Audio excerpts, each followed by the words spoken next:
Our third category is environmental preservation.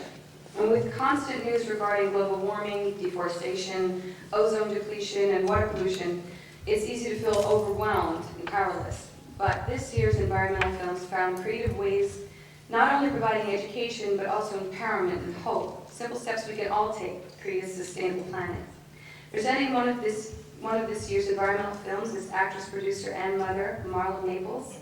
Marla works towards improving people's lives daily. She's been honored by the Make-A-Wish Foundation, Feed the Children, Shelter for the Homeless, and the City of Hope for her long-time efforts. Please welcome Marla Maples.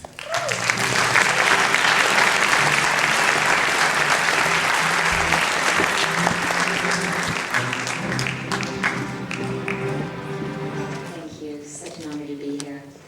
In spring 2006, mainstream media announced that the debate about the human impact on the climate was over. I mean, a lot of us knew it before then, didn't we? But the debate among most climate scientists had ended long ago, unbeknownst to most Americans. How did this happen? Leading climate scientists and writers such as Bill McKibben and Elizabeth Colbert point to the crucially needed actions that we all need to take in order to ensure a livable planet for future generations.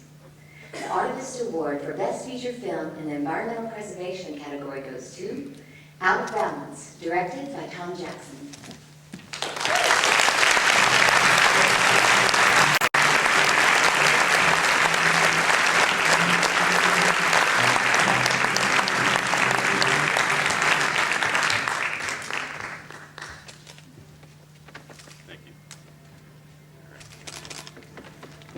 Thanks, everybody.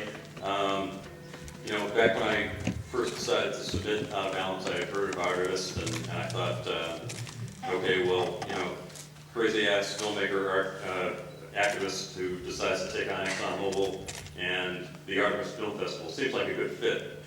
And, as it turned out, fortunately, they agreed, and it's a real honor to, I didn't really expect anything like this, and many, many thanks to the people at Artivist for this honor. While I've got the pulpit up here for just a second, we're in a time now when there are sort of the old school traditional manifestations of the power of the oil industry going on, perhaps most of all in the illegally occupied streets of Iraq today.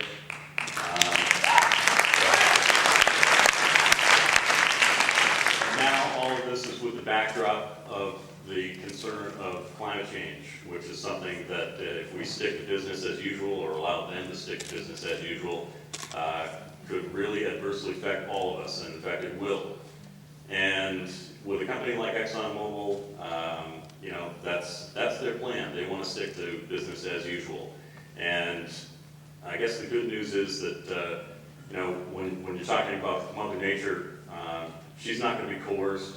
She's not going to be leveraged by a big company, and she's not going to get her ass kicked by the military if we send them in. It's going to take all of us getting behind her and all of us taking people's power back from these big companies that are really calling the shots in the world today, whether it's in Iraq or here at home on a climate change policy. So please, we all need to make concerted effort, and we can do it. That's the good news. Part of the silver buckshot of taking on climate change is all of us doing everything we possibly can do. There's many, many things we can do to take on this issue. So thanks a lot for being here this evening, and thank you for this honor.